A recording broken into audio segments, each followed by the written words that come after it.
y la ha coronado como reina de la creación. María Reina, ruega por nosotros. Dios mío, en tus manos colocamos este día que ya pasó y la noche que llega.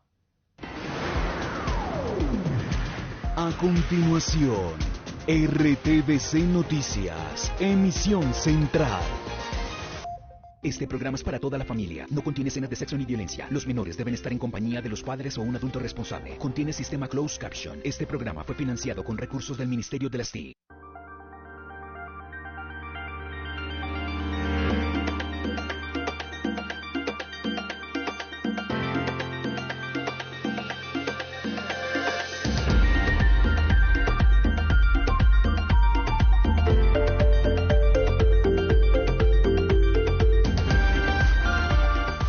RTVC Noticias, emisión central.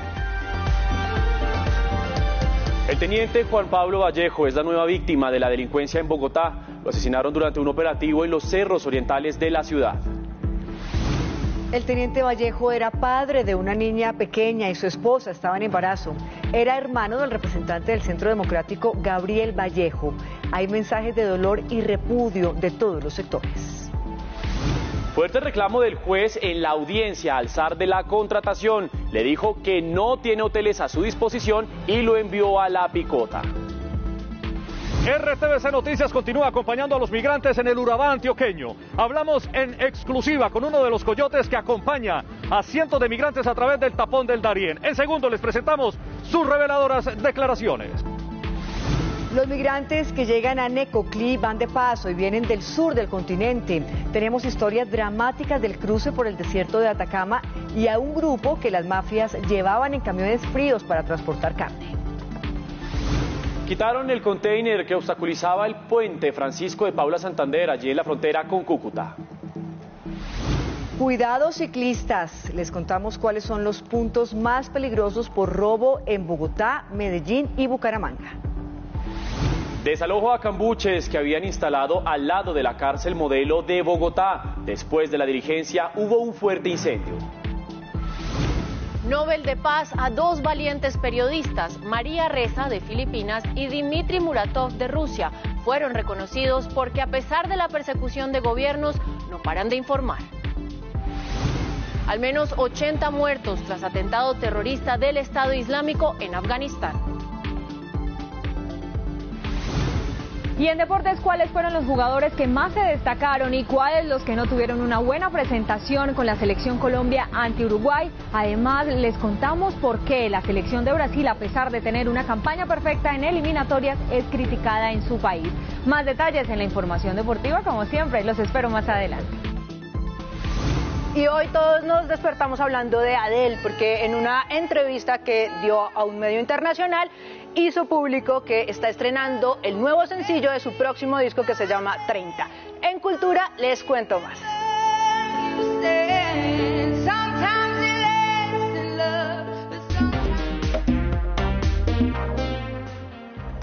Otra vez la delincuencia en Bogotá causa una tragedia para una familia y para el país. El teniente Juan Pablo Vallejo, de 24 años, fue asesinado esta tarde cuando participaba en un operativo en los Cerros Orientales. En la balacera, además, un fiscal resultó herido. El joven oficial era hermano del representante a la Cámara por el Centro Democrático, Gabriel Vallejo. Vamos inmediatamente con nuestro compañero Sergio Grandas, allí en el centro de Bogotá. Sergio, buenas noches. Amplíenos más de esta lamentable noticia.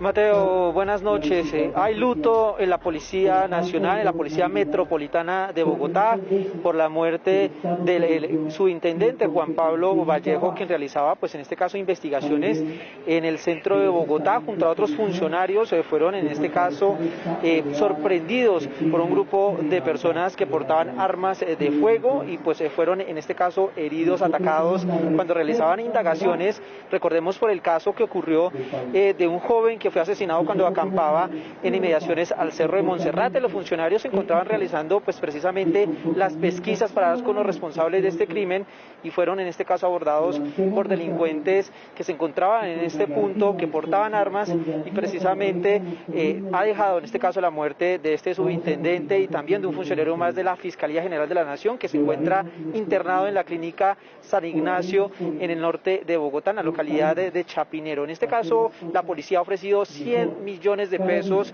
por información que permita la captura de 2 personas que están huyendo, de 2 hombres que están huyendo de las autoridades y uno más fue capturado precisamente luego de los operativos de la reacción de los apoyos por parte de compañeros del subintendente Juan Pablo Vallejo. En el siguiente informe les contamos más detalles sobre lo ocurrido y sobre también las impresiones que ha hecho la policía sobre las investigaciones sobre este caso. La nueva víctima de la delincuencia en Bogotá es un joven oficial de 24 años, el subteniente Juan Pablo Vallejo. El uniformado integraba el operativo en el que la policía y la fiscalía realizaban una inspección judicial por otro caso de delincuencia de hace 2 días, el asesinato en los cerros de la ciudad de un joven que estaba acampando. Y tenemos asimismo, de acuerdo a las declaraciones de los mismos funcionarios que se encontraban acompañando la diligencia, un delincuente que está capturado, está herido. Cuando llegaron al punto, también en los cerros orientales, fueron recibidos a bala. En el cruce de disparos, uno de los delincuentes resultó herido y ya fue capturado directamente en el hospital. El teniente Vallejo fue trasladado gravemente herido a otro hospital, a donde llegó sin signos vitales.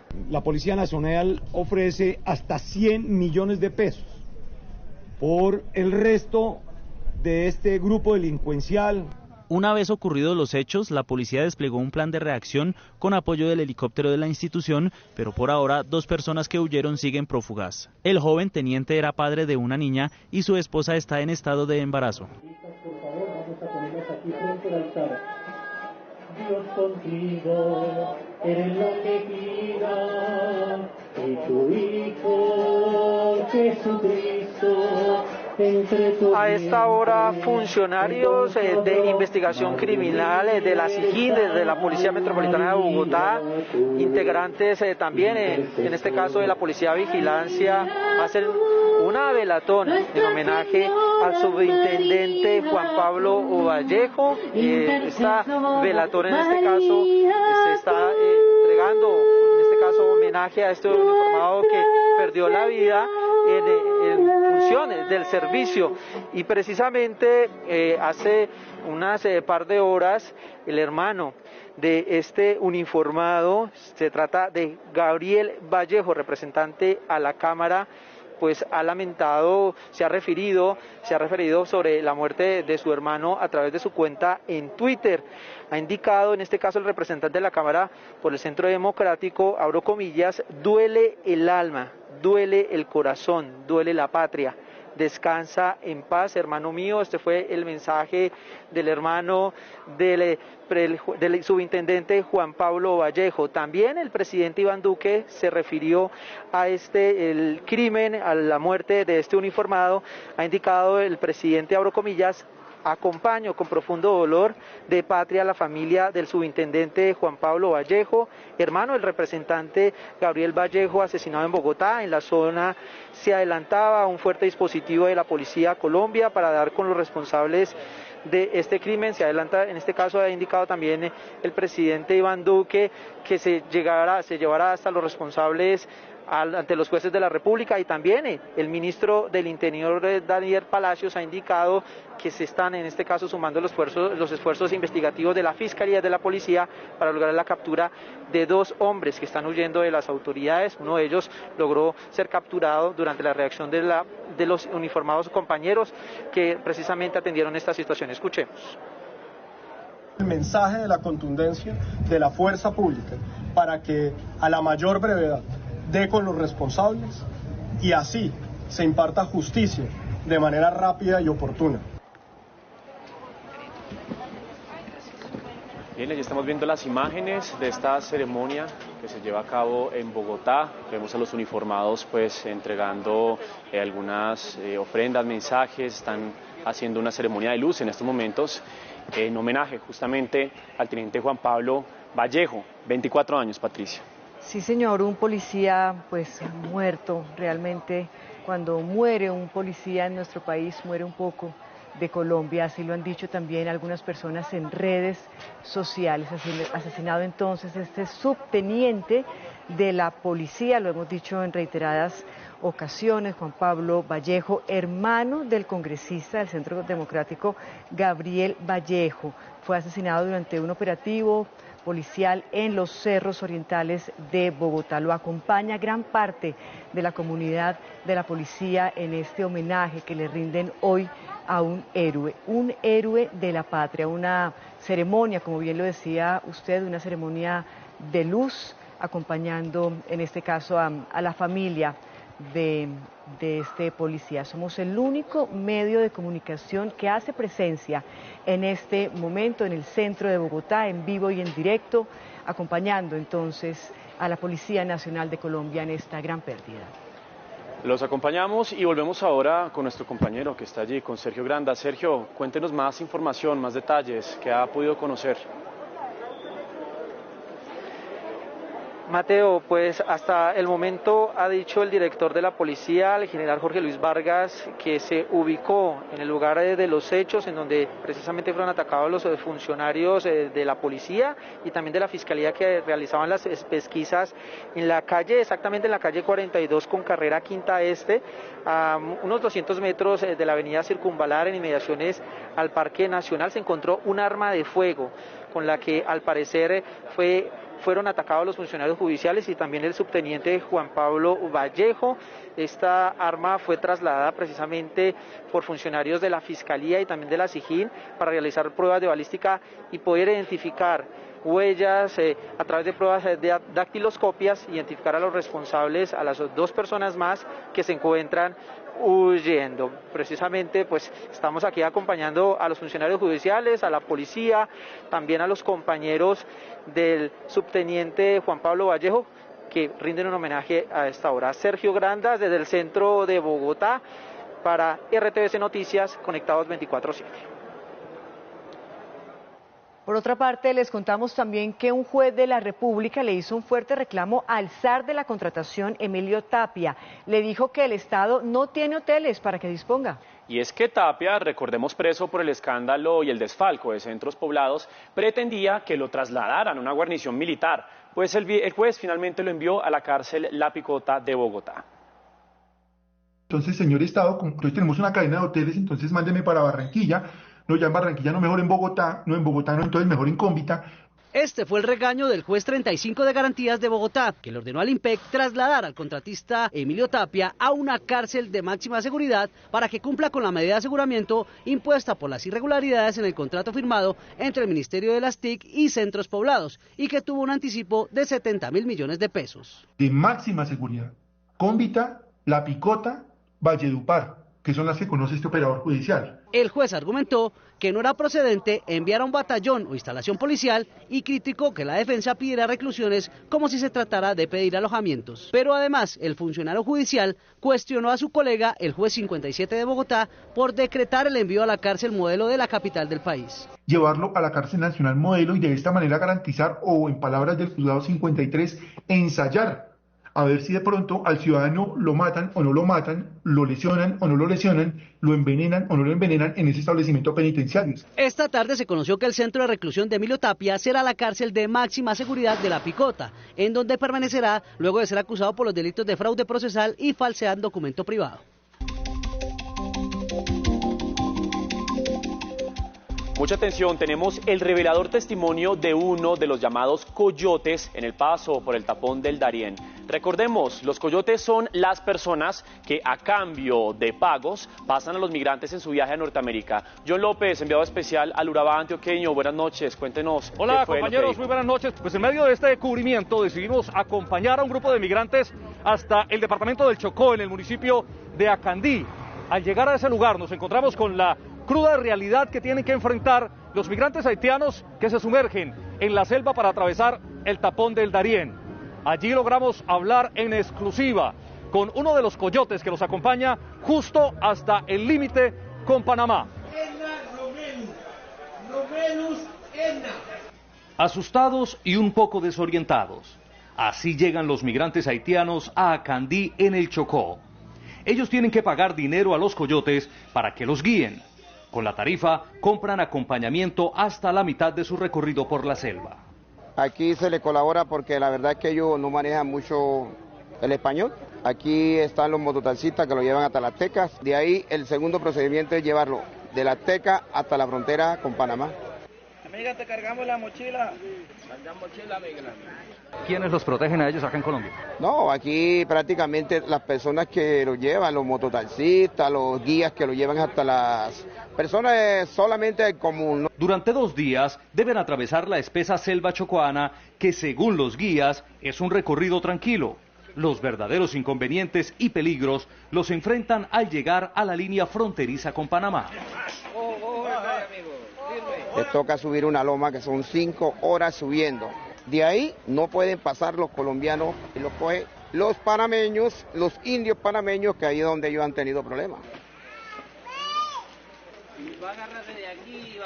Los indios se han portado mal, han tratado de violar a los haitianos, los haitianos han tratado de defenderse. Van unidos como hermanos y cada uno lleva una machetilla. Y van dispuestos al que se le meta contra ellos defenderse, como lo han hecho.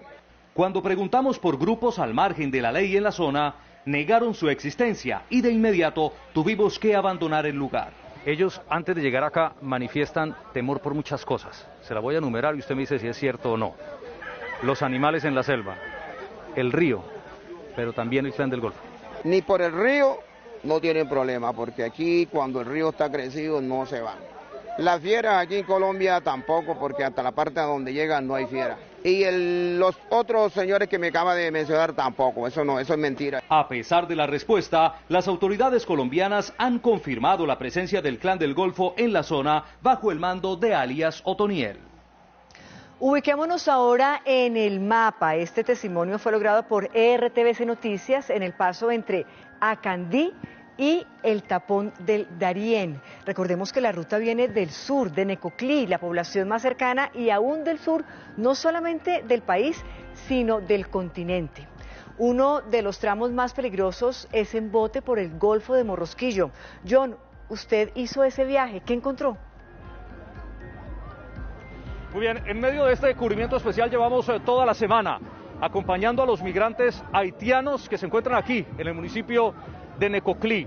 Hay que decirlo, a muchos de ellos les incomoda a veces nuestra presencia, se sienten perseguidos, se sienten vigilados y muchos de ellos se sienten amenazados por los lentes de las cámaras, pero aún así decidieron aceptar que los acompañáramos en una de sus últimas travesías, atravesando el Golfo de Urabá para poder llegar al departamento del Chocó, en el municipio de Acandí.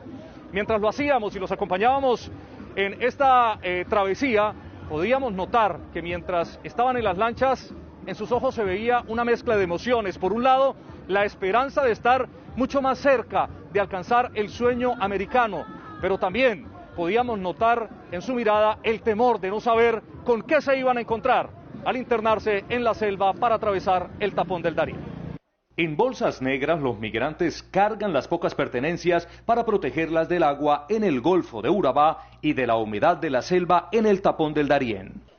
Embarcar en una de las lanchas rumbo hacia Acandí significa para ellos dejar atrás semanas de incertidumbre, durmiendo en las playas de Necoclí junto a sus familias. Me siento bien ahora porque ya me voy de ahí.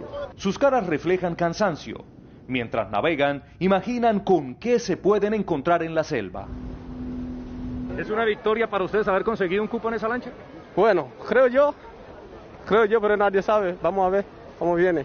Saben que el paso más peligroso en su travesía está del otro lado del Golfo, pero su deseo de tener mejores oportunidades y darle un mejor futuro a sus familias es más fuerte que sus miedos. Yo tengo miedo, pero hay que hacerlo, porque si no hacerlo, si yo no hacerlo no me siento bien. Una vez desembarcan en Acandí, son recibidos por los coyotes que a cambio de $40 por persona los guían hasta la frontera con Panamá. De ahí en adelante deben defenderse solos. En medio de este descubrimiento especial de RTVC Noticias en el Urabá antioqueño acompañando a los migrantes, es imposible no contarles que de momento se nos arrugaba el corazón conociendo sus historias y sus dramas. Son familias enteras, con niños, muchos de ellos de brazos todavía, queriendo alcanzar el sueño americano. Otros intentando atravesar el tapón del Darién para reencontrarse con sus familiares que los esperan en México o en los Estados Unidos. Ellos llegaron aquí, hasta Necoclí, esperanzados y con muchas expectativas, pero se encontraron con una cruda realidad, tener que quedarse atrapados por 2 meses, algunos de ellos por más tiempo. Con la cámara de Edgar Nieto, desde Necoclí, en el Urabá antioqueño, John López, RTVC Noticias Conectados 24/7. Volvamos entonces al mapa. El drama de los migrantes los lleva a buscar cualquier forma para poder seguir su trayecto, como bien lo decía John, hacia los Estados Unidos. Veamos la ruta que siguen. Colombia hace parte de la ruta más peligrosa del recorrido, junto a México y algunos países centroamericanos. Precisamente, autoridades mexicanas detuvieron a 652 personas migrantes que viajaban en contenedores refrigerados. La mitad de ellos, hay que decirlo, eran menores de edad. En 6 camiones refrigeradores. Así iban transportados 652 migrantes centroamericanos en el estado de Tamaulipas, en la zona fronteriza entre el norte de México y el sur de Estados Unidos, que pretendían ingresar de forma ilegal. 4 personas que los conducían fueron arrestadas por los militares y agentes de la Guardia Nacional Mexicana que detectaron los vehículos. El operativo fue realizado en el punto de revisión del Ejército Mexicano del municipio de Hidalgo. De los 652 migrantes, 564 son de Guatemala, 39 de Honduras, 20 de El Salvador, 28 de Nicaragua y 1 de Belice. Y de esa cantidad, 355 son menores de edad, de los cuales 197 viajaban solos. El numeroso grupo fue trasladado a las instalaciones de la Secretaría de Seguridad Pública de Tamaulipas en la capital, Ciudad Victoria, donde analizarán el estatus migratorio de cada uno. El gobierno mexicano tiene desplegados a 28.395 efectivos en sus fronteras sur y norte, según cifras oficiales, y ha expulsado a unos 54.000 migrantes en lo que va de 2021, según la ONG Human Rights Watch. Y veíamos que estas personas que viven dramas en el paso por Colombia y en México viajan también del sur del continente, pero lo más grave es que en este momento hay varias rutas de migrantes activas. Los haitianos que van al norte, como ya lo veíamos, pero también miles de venezolanos que buscan una nueva vida en el sur. Las carreteras chilenas poco a poco reflejan el drama de esos migrantes venezolanos que junto a sus familias se dirigen a Santiago de Chile para buscar una nueva oportunidad de subsistencia. Chile es el tercer país en Sudamérica que más migrantes ha recibido. La cifra asciende a los 460.000. Ni la inmensidad de los Andes puede separar a los más de 5,5 millones de migrantes venezolanos que desde 2015 buscan sobrevivir. Muchos soles y muchas lunas en un recorrido de más de 5.000 kilómetros, con tránsito por 3 países, desde Caracas hasta Santiago de Chile. Todos perdidos, como todos buscando una mejor calidad de vida, pues porque en Perú no hay. Y aunque el miedo al enfrentarse a la ley es grande, Necesito su cédula de identidad, por favor, todos. Es más, el miedo a acabar olvidado en medio de los más de 1.000 kilómetros cuadrados del desierto chileno. Gracias, muchas gracias. Familias con niños tratan de evitar la vigilancia en los puestos fronterizos, pero los patrullajes son cada vez más meticulosos. ¿O a qué dirección van orientados las personas que intentan salir del país o que intentan ingresar? Lastimosamente, a su viacrucis se suman las bandas de tráfico ilegal de migrantes. Y ahí donde apuntan nuestros esfuerzos, en paralelo con poder detectar estas bandas de tráfico de migrantes. Después de Colombia y Perú, Chile es el tercer destino de esta migración. Según cifras del ACNUR, han recibido 460.000 venezolanos. A traerlo porque tu mamá está aquí, pues, porque el convenio de la tiene ya 9 años conmigo solo. Y como si la existencia les diera para cargar en su espalda otro problema, en algunas ciudades chilenas no son bienvenidos. Han habido homicidios, han habido robo, intento de violación, asalto a locales comerciales. Entonces, esto es una suma de cosas. Hace unos días en Iquique hubo protestas contra migrantes venezolanos, les quemaron todo. Tuvimos un día muy pesado, lleno de xenofobia para todos los venezolanos, porque no tiene otra palabra. A pesar de eso, ellos siguen firmes en la ruta hacia Santiago, donde confían encontrar la oportunidad de volver a vivir. Y a propósito de migración y de pasos fronterizos, Venezuela ordenó levantar los contenedores que por varios años bloquearon el paso en el puente internacional Francisco de Paula Santander, allí en Cúcuta. Esta es la imagen que mantiene con expectativa a quienes viven en la frontera colombo-venezolana en norte de Santander.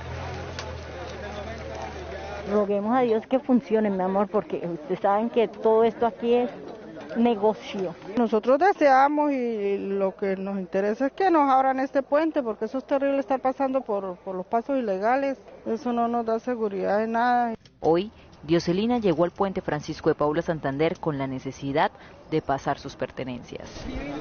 Que esto sea en verdad, que se abra, porque estamos luchando para pasar los coroticos para allá y no se puede. La parte colombiana no tiene problemas por dejarlo pasar a uno, pero allá sí.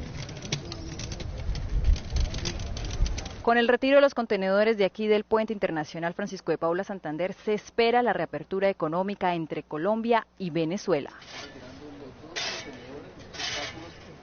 Quiero informarle, con todo respeto a las autoridades de Colombia, que Venezuela ha cumplido con todos los mecanismos de la legalidad de nuestro país para hoy oficializar efectivamente la apertura comercial. Ante estos anuncios, aún las restricciones se mantienen por parte de las autoridades venezolanas. Solo está habilitado el paso a estudiantes y personas con citas médicas. Con la nueva tarjeta de Estatuto de Protección de Migrantes Venezolanos en Colombia podrán postularse para acceder a vivienda, empleos formales y hasta abrir cuentas bancarias. Este documento tiene registro biométrico y permitirá la identificación de los ciudadanos venezolanos que legalicen su estatus migratorio en el país. Podrán acogerse al Estatuto Temporal de Protección en www.migracioncolombia.gov.co.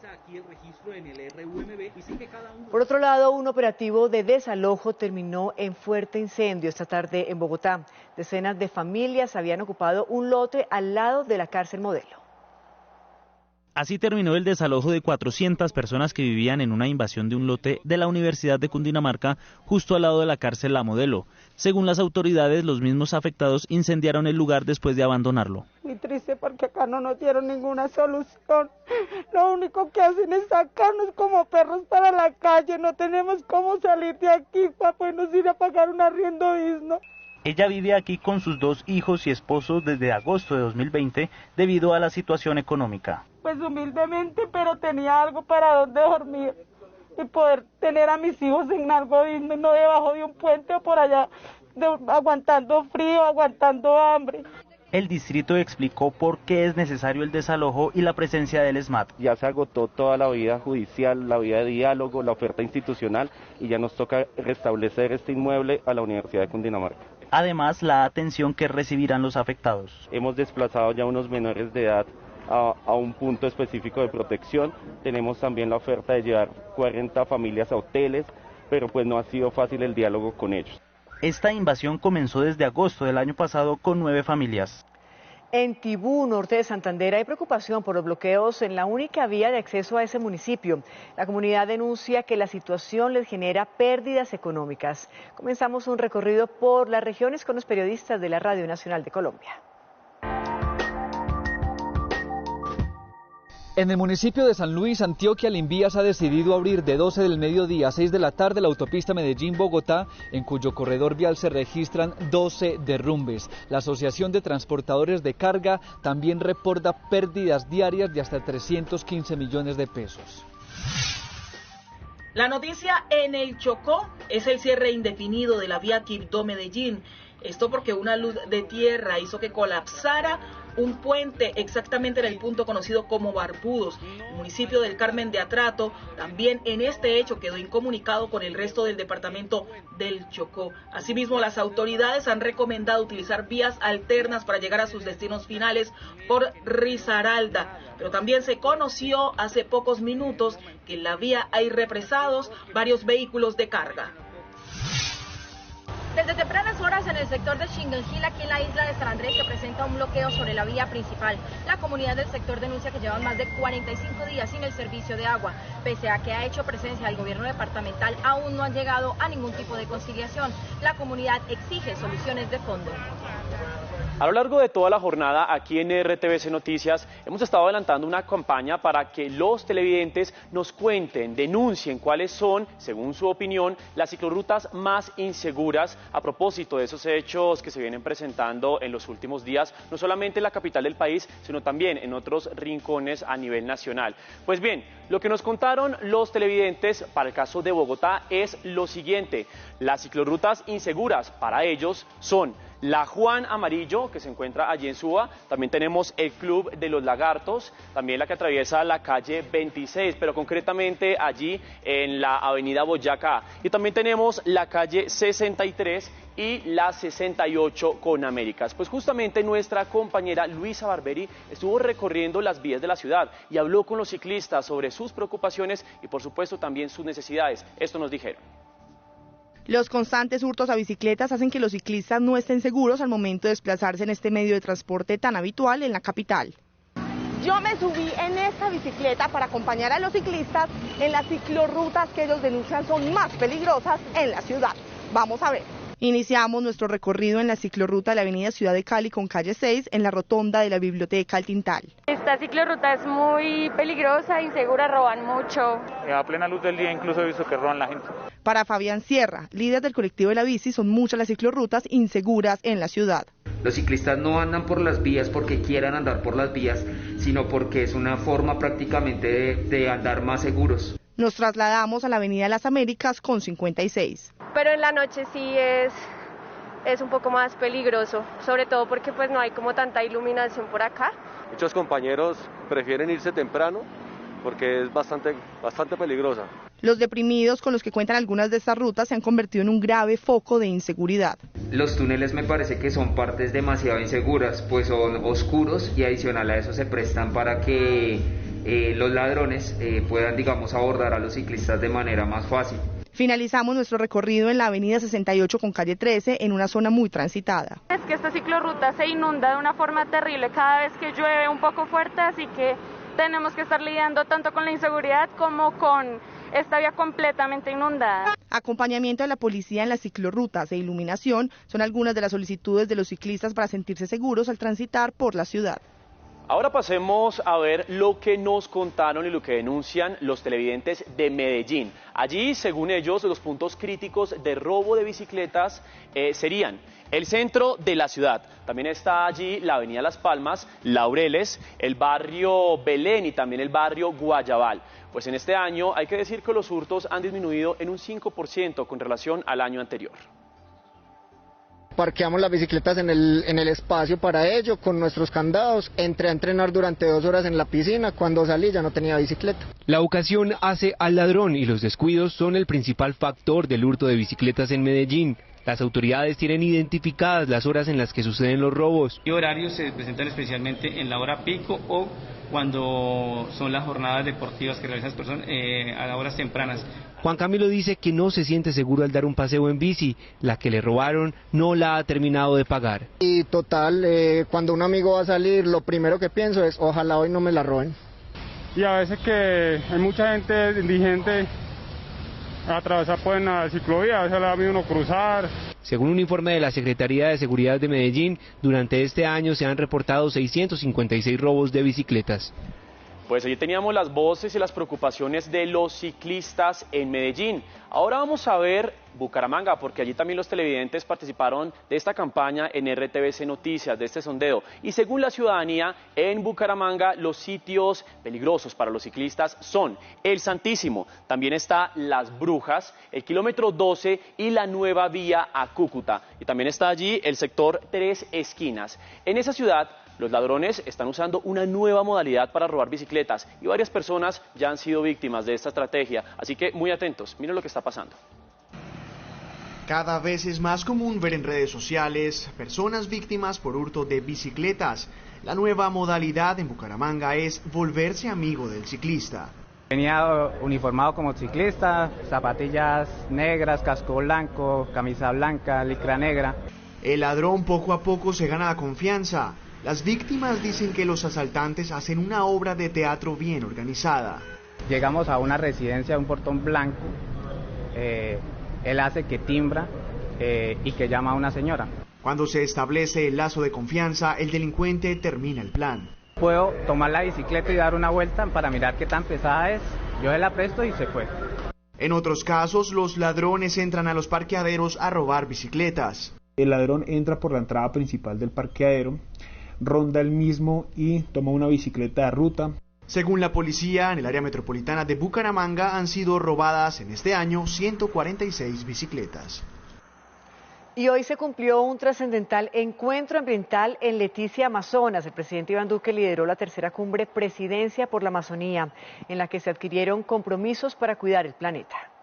De manera virtual, los jefes de Estado, diplomáticos y representantes de organismos ambientales reafirmaron los compromisos para preservar el ecosistema en el Amazonas. A la reforestación, a la conservación, al uso sostenible de bosques y también al desarrollo de una bioeconomía. Duque anunció nuevos programas ambientales. Que hoy también se materializa la puesta en marcha de ese importante programa que se llama Herencia Colombia. Un programa que nos permite proteger 20 millones de hectáreas con apoyos muy importantes de distintas organizaciones. Por su parte, el presidente de Ecuador, Guillermo Lasso, ratificó su compromiso para controlar la deforestación. El Pacto de Leticia reconoce el valor estratégico de la Amazonía para la conservación y el uso sostenible de la biodiversidad a nivel global. Para el presidente de Guyana, Mohamed Irfan Ali, la protección de la biodiversidad del Amazonas es vital para el mundo. La conservación y el uso sostenible de la biodiversidad contribuirá de manera directa a la recuperación de la Amazonía. Surinam también respaldó los fines del Pacto de Leticia para cuidar el Amazonas. La región del Amazonas enfrenta retos en cuanto a su preservación y desarrollo sostenible, y para ello se requieren acciones para enfrentar estos retos. Brasil hizo un recuento de los resultados para la protección del pulmón del mundo. Los incendios forestales también disminuyeron con una reducción aproximada del 30% en los focos de incendios entre enero y octubre de 2021. Este encuentro tenía como fin afianzar la cooperación entre países amazónicos mediante mecanismos y programas financieros, además de solucionar los desafíos como la deforestación y degradación forestal.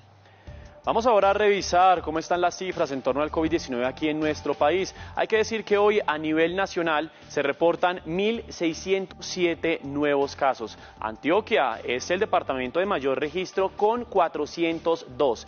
El número de personas fallecidas en las últimas 24 horas es 35. Y por otra parte, hay un total de 14.426 casos activos en la actualidad.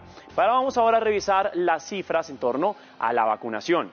En nuestro país ya han sido aplicadas 42.039.612 dosis contra el COVID-19. Y por otra parte, 17.865.559 personas ya tienen su esquema completo de inmunización y han sido suministradas ya 13.583 terceras dosis. El gobierno confirmó que hoy llegan al país 805.700 nuevas vacunas de Moderna, pues para seguir avanzando, por supuesto, en la inmunización.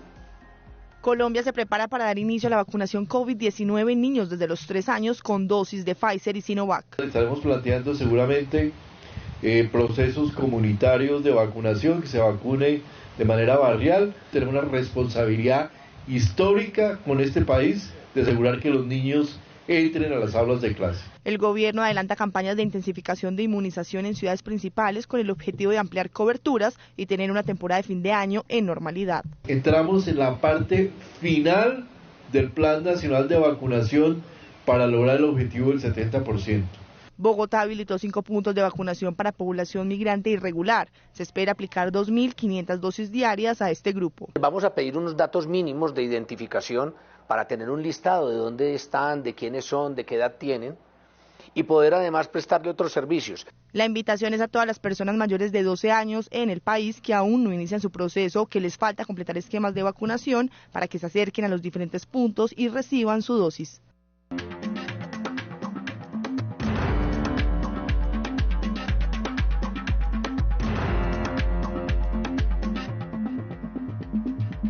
Bienvenidos a la información del mundo en RTVC Noticias. Iniciamos con los hechos más importantes del día en imágenes. El primero, una periodista filipina y un periodista ruso ganaron hoy el Premio Nobel de la Paz por su lucha por la libertad de expresión. El segundo, en Afganistán, al menos 80 personas murieron a causa de un atentado terrorista del grupo Estado Islámico en la ciudad de Kunduz. Y terminamos, la Fiscalía chilena abrió una investigación penal contra el presidente Sebastián Piñera tras su aparición en los Pandora Papers. Iniciamos. María Ressa, de Filipinas, y Dmitry Muratov, de Rusia, ganaron el Premio Nobel de la Paz. Los dos comunicadores fundaron medios independientes que ejemplifican la base ética del periodismo. Además, han luchado contra las amenazas y la intimidación en sus países. Solo tienen en común su amor por el periodismo bien hecho en dos países donde el conflicto con los gobiernos es evidente. Fueron galardonados por sus esfuerzos para salvaguardar la libertad de expresión, algo que el comité del premio considera una condición previa para la democracia y la paz duradera. Estoy en shock. El hecho de que una periodista de Filipinas y un periodista de Rusia ganen el Premio Nobel de la Paz habla mucho del mundo en este momento. La filipina María Ressa expone constantemente el abuso de poder, el uso de la violencia y el creciente autoritarismo en su país a través del medio llamado Rappler. En menos de 2 años, el gobierno de Filipinas ha presentado 10 órdenes de arresto en mi contra, pero creo que tenemos que seguir haciendo buen periodismo. El ruso Dmitry Muratov defiende durante décadas la libertad de expresión en su país en condiciones cada vez más desafiantes, a través del periódico independiente Nueva Gaceta, una actitud fundamentalmente crítica hacia el poder. Si estuviera en el comité del Premio Nobel de la Paz, habría votado por la persona que era la candidata más fuerte, pero creo que aún puede ganarlo más adelante. Me refiero a Alexei Navalny. Primer Nobel de Paz para Filipinas y Rusia, aunque Sakharov y Gorbachev ya lo hicieron bajo la bandera de la Unión Soviética. La lava expulsada por el volcán Cumbre Vieja en España no se detiene y ahora busca nuevos caminos hacia el mar. Los ríos de material volcánico desbordaron los pasillos que se habían formado, aumentando la destrucción a 500 hectáreas. La ceniza mantiene detenido el tráfico aéreo y más de 60 sismos se presentaron en las últimas 24 horas.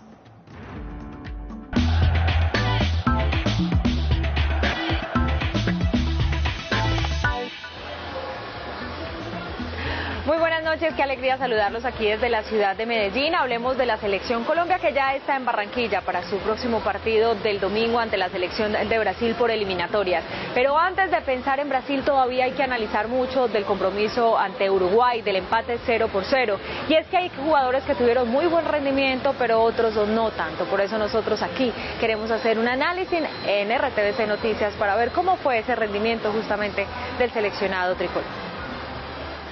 El planteamiento inicial de Colombia le permitió a Uruguay ser el dueño de los primeros minutos del partido, y el sacrificado y señalado fue Santos Borré como punto bajo. Rafa no estuvo en el nivel ideal que nos tiene acostumbrados. En los puntos altos, 3 atajadas fundamentales hicieron que David Ospina fuera la gran figura. Posteriormente, Colombia descubrió que Uruguay físicamente no estaba bien y aprovechó, aunque faltara el gol. Ese es el juego, es una situación que se da a veces en los goleadores, como el caso de Duván. Otro punto bajo fue el partido de Cuadrado, que incluso se perderá el encuentro ante Brasil. Desafortunadamente tiene un comportamiento equivocado y naturalmente que es un jugador determinante para nosotros, que nos va a hacer mucha falta en un juego tan vital como este de Brasil. Y en otro de los puntos altos hay que valorar los cambios realizados para mejorar. Creo que lo de Colombia, lo mejor el orden y el carácter que tuvo para afrontar este juego. Definitivamente, un valiosísimo punto.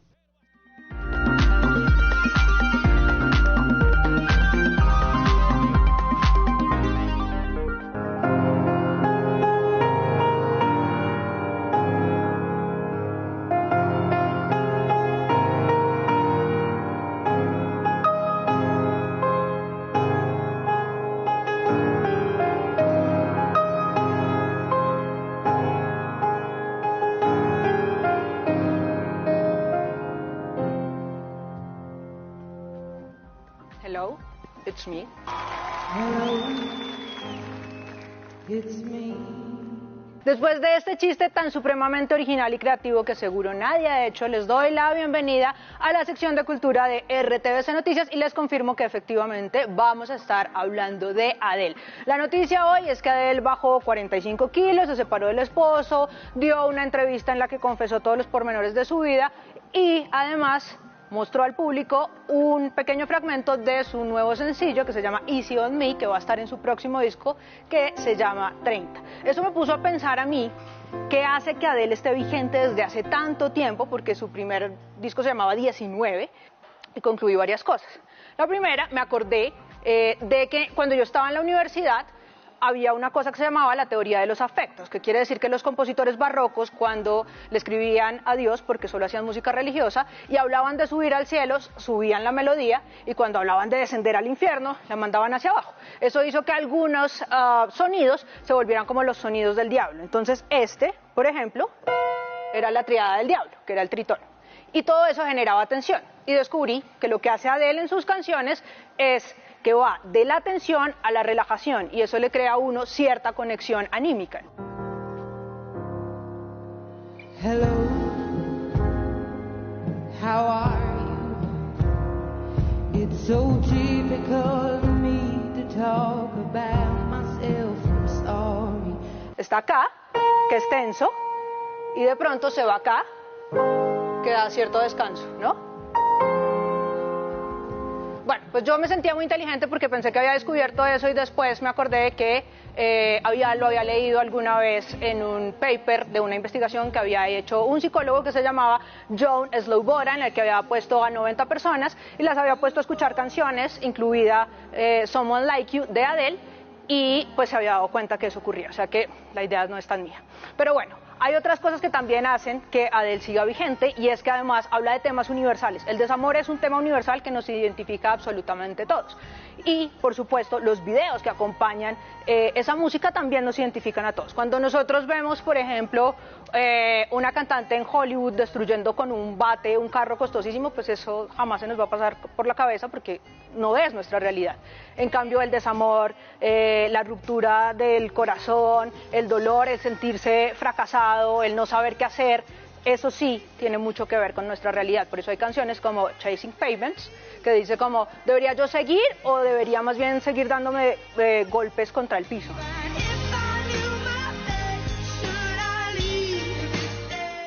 Yo creo que lo único que nos resta es estar muy atentos a este nuevo sencillo que está estrenando y pues ojalá sigan siendo éxitos como todos los que ha tenido.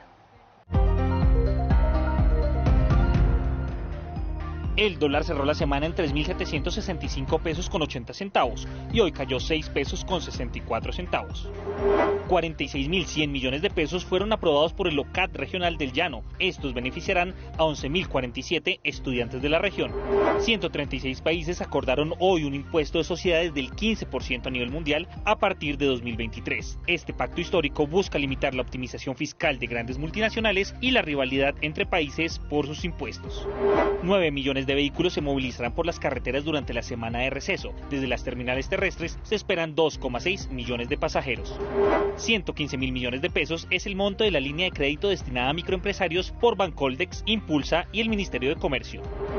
Alrededor del 10% del mundo sufre de algún tipo de dislexia, un trastorno del aprendizaje que dificulta aprender a leer. Hoy es el Día Internacional de la Dislexia. Y hoy es el día del huevo. Los productores de este alimento rico en proteína hablaron del momento que vive la producción, pero también averiguamos por precios y referencias en las tiendas de los barrios.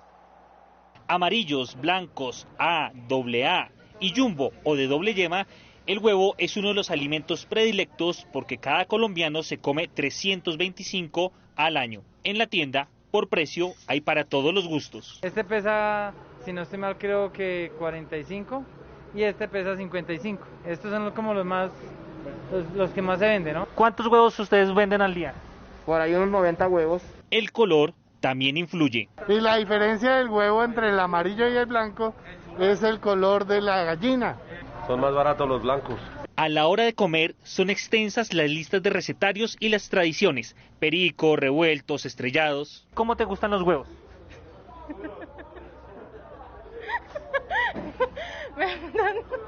¿Duro? Pochados, tibios, rancheros, fritos, blanditos. ¿Cómo te gusta el huevo? Frito. Duros, con maíz, picantes, en changua, benedictinos. Me gustan bien batidos. Bien batidos. En la variedad está el placer. En tortilla, en omelette, en ensalada. Es difícil, al fin de cuentas, saber cuál es el mejor. Un huevito a las 5 de la mañana. Y ¿a usted cómo le gustan los huevos? Ni grandes ni pequeños. Bueno, y les pregunto a ustedes, Daniela y Mateo, ¿cuál creen que es la mejor manera de preparar el huevo? Mateo. Bueno, yo soy de los que le echa de todo, champiñoncito, maíz tierno, tomate, yo soy de los que le echa de cuanta vaina al huevo. ¿Y Daniela? Están bien engallados los huevitos. Engalladísimos los huevos. A mí me parece que son ricos en todas las presentaciones, menos el huevo tibio, eso sí. No, me gusta el huevo tibio. No, uno no se puede comer un huevo tibio. A mí me gustan los huevos en todas las presentaciones. Recuerden que nos ven en Colombia y en el mundo por Señal Colombia y también por nuestro streaming en RTVC Noticias. Y nos leemos a través del numeral Me Conecto con RTVC. Y al volver tenemos más noticias del mundo. Crece el escándalo de los Pandora Papers en Chile. La Fiscalía chilena abrió una investigación penal en contra del presidente Sebastián Piñera. Ya volvemos con la historia. Ya regresamos con más información en RTVC Noticias.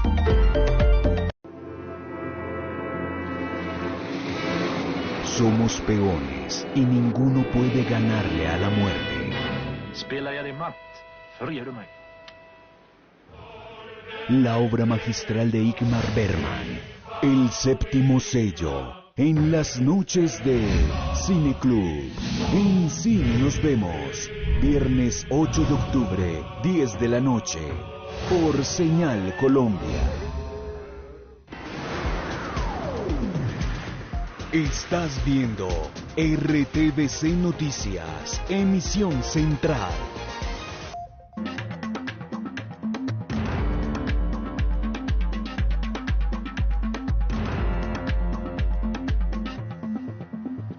Regresamos con más noticias del mundo. Uno de los hechos del día en el planeta ocurrió en Afganistán, donde al menos 80 personas murieron tras un atentado suicida en una mezquita chiita en la ciudad de Kunduz. El ataque fue reivindicado por el autodenominado Grupo Estado Islámico. Un nuevo atentado terrorista en Afganistán. El autodenominado Grupo Estado Islámico se adjudicó un ataque suicida perpetrado en una mezquita chiita de Kunduz, ciudad situada al nororiente del país. El estallido se produjo durante la oración del mediodía, la más concurrida de los viernes en el día de descanso musulmán. Los testigos describieron escenas atroces. Había entre 300 y 400 personas dentro de la mezquita y no quedaba espacio. Estábamos en el pasillo de la mezquita cuando de repente se produjo la explosión. Decenas de fallecidos y heridos dejó este atentado perpetrado por un kamikaze apodado Mohamed el Uigur, según el Estado Islámico. Desde que el grupo talibán tomó el poder en Afganistán a mediados de agosto, el Khorasan, mano armada del Estado Islámico en ese país, ha multiplicado sus ataques. Pese a ser sunitas, el Estado Islámico y los talibanes son enemigos jurados. El Khorasan toma usualmente por blanco a los musulmanes que considera herejes, como los chiitas de la etnia hazara, que representa entre el 10 y el 20% de la población afgana. El secretario general de la ONU, Antonio Guterres, condenó este atentado contra civiles, el tercero que ocurre en una semana en mezquitas en Afganistán, y pidió que se respete la libertad religiosa. La Fiscalía chilena abrió hoy una investigación penal en contra del presidente Sebastián Piñera por presuntas irregularidades en la venta de la minera Dominga, un megaproyecto minero al que estuvo vinculado y que apareció en los Pandora Papers. El mandatario rechazó tener un conflicto de intereses por este negocio realizado durante su primer mandato y dijo hoy que defenderá su total inocencia. La oposición está preparando un juicio político contra Piñera en el Parlamento por estos hechos. Continuamos con más noticias. Hechos judiciales de la jornada y una olimpiada muy especial en las regiones hacen parte del siguiente recorrido informativo que usted debe conocer en un minuto. Por segunda vez, fue suspendida la audiencia de lectura de fallo en contra de varios policías implicados en la alteración de la escena del crimen de Diego Felipe Becerra, el joven grafitero que fue asesinado el 22 de agosto del año 2012. La juez del caso pidió investigar a funcionarios del IMPEC por dilaciones en el traslado del patrullero Wilmer Alarcón a la diligencia judicial. Un juez de Buga decidió absolver a Diego Montoya Sánchez, alias Don Diego, por la masacre ocurrida en el municipio de Trujillo Valle del Cauca, hecho que dejó 275 víctimas entre 1988 y 1994. En la determinación, el funcionario judicial consideró que no había pruebas suficientes que probaran la culpa de Montoya en los hechos. Investigadores de la Fiscalía, la Armada y la Policía desarticularon una red de tráfico de drogas conocida como Los Jugadores. Según la investigación, esta organización reclutaba en Bogotá y San Andrés Isla a personas de escasos recursos para enviar alcaloides bajo la modalidad de correos humanos. Más de 1000 deportistas de 12 municipios del Urabá antioqueño participarán en las Olimpiadas denominadas Paz con Legalidad. Las medallistas olímpicas Katherine Ibargüen y Waldina Baloyes hacen parte de esta iniciativa.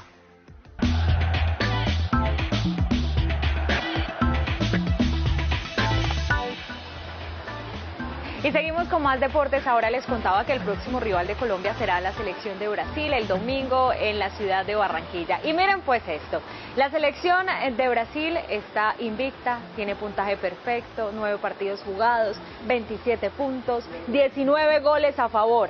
Pero en Brasil dicen que la selección no juega bien y cuestionan bastante a su técnico Tite.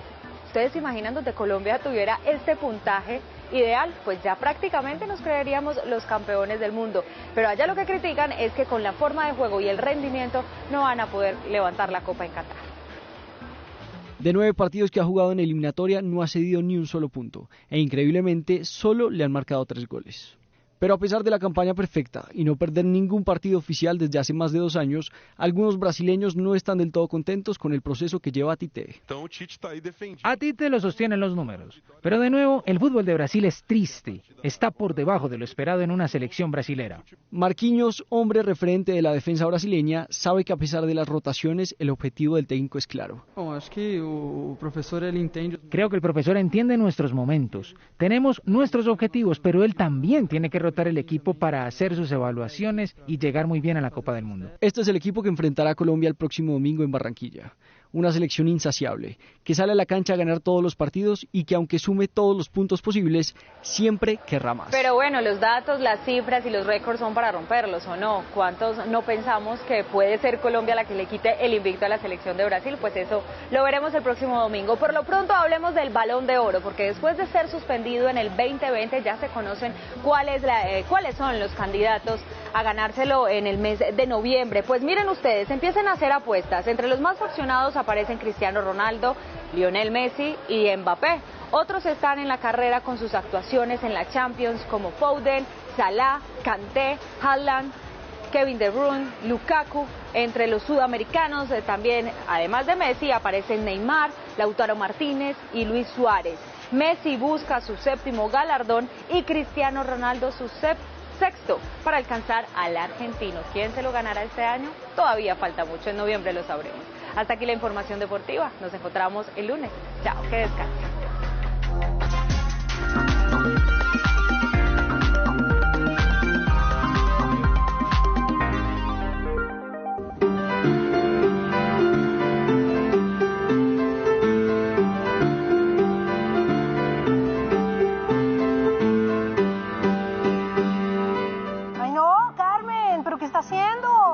Pues rellenando el pan de bono de bocadillo, normal. No, pero ¿qué es esa blasfemia? El pan de bono no tiene bocadillo. Ay, no, mija, no me venga con esos cuentos. Hay gente que le echa arvejas al ajiaco y yo no digo nada.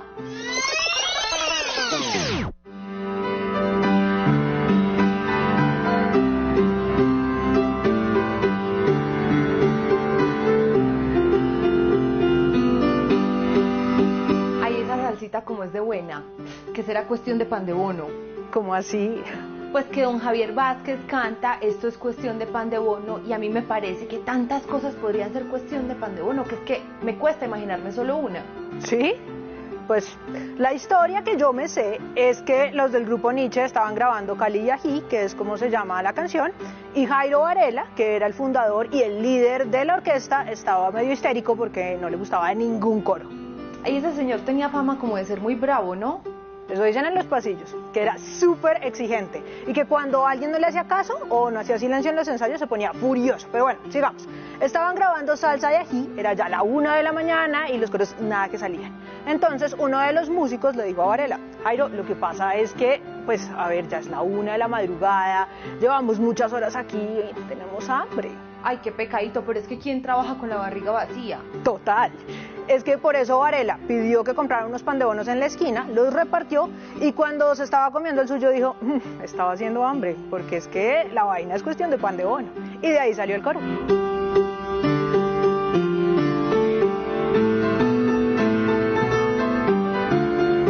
Pero ¿sabe? Si uno se pone a escuchar con cuidado, la canción termina diciendo algo así como que la fiesta y la rumba en Cali son cuestión de pan de bono. Vea.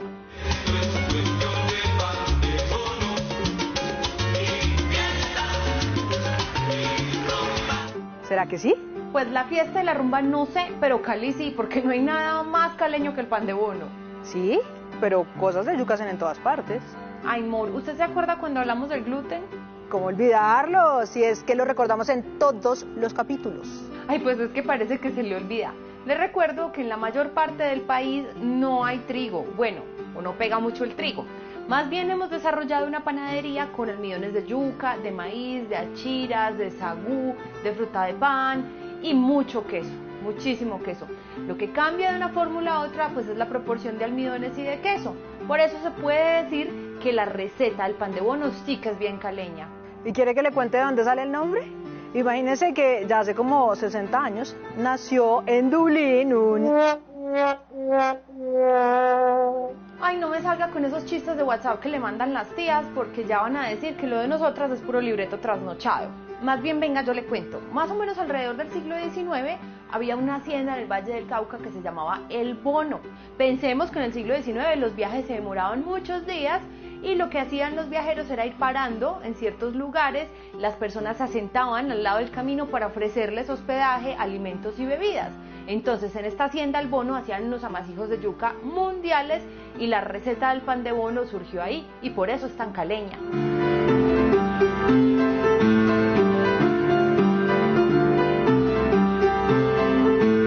¡Ay no, Carmen! ¿Pero qué está haciendo? Pues rellenando el pan de bono de bocadillo, normal. No, pero ¿qué es esa blasfemia? El pan de bono no tiene bocadillo.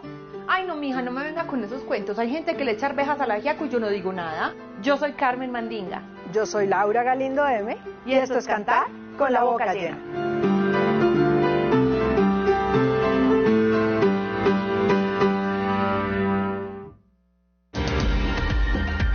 RTVC Noticias, emisión central. A continuación, Spooksville. Este programa es para toda la familia. No contiene escenas de sexo ni violencia. Los menores deben estar en compañía de los